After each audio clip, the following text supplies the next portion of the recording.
अस्सलाम वालेकुम व्यूवर्स, कैसे हैं आप सब। उम्मीद है आप सब खैरियत से होंगे। आज हम बना रहे हैं एक स्पेशल मिल्क शेक। जी, आज हम बना रहे हैं स्ट्रॉबेरी आइसक्रीम मिल्क शेक। ये मिल्क शेक क्योंकि डिफरेंट स्टाइल में है तो आप भी इसे अपने घर में एक दफ़ा ज़रूर ट्राई कीजिएगा, आपको यकीनन पसंद आएगा। तो फिर चलते हैं आज की रेसिपी की तरफ। सबसे पहले लेंगे हम एक अदद ब्लेंडर जग और उसमें डालेंगे 3 कटी हुई स्ट्रॉबेरी।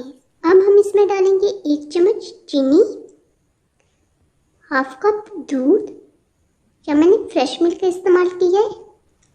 अब हम इसमें डालेंगे 3 चम्मच स्ट्रॉबेरी आइसक्रीम और इन तमाम चीज़ों को हम अच्छे से ब्लेंड करेंगे। हमने ब्लेंड कर लिया है तो अब ये हमारा स्ट्रॉबेरी आइसक्रीम मिल्क शेक तैयार है। अब लास्ट में हम इसके ऊपर डालेंगे आइसक्रीम और इसे सर्व करेंगे। तो लीजिए नाज़रीन, हमारी आज की milk shake recipe strawberry ice cream milk shake तैयार है। आप भी अपने घर में से ज़रूर ट्राई कीजिएगा, बच्चों और बड़ों को सबको बहुत पसंद आएगा।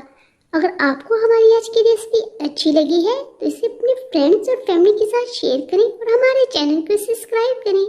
मिलते हैं फिर किसी नेक्स्ट वीडियो में एक नई रेसिपी के साथ। तब तक दुआओं में याद रखिएगा। अल्लाह हाफिज़।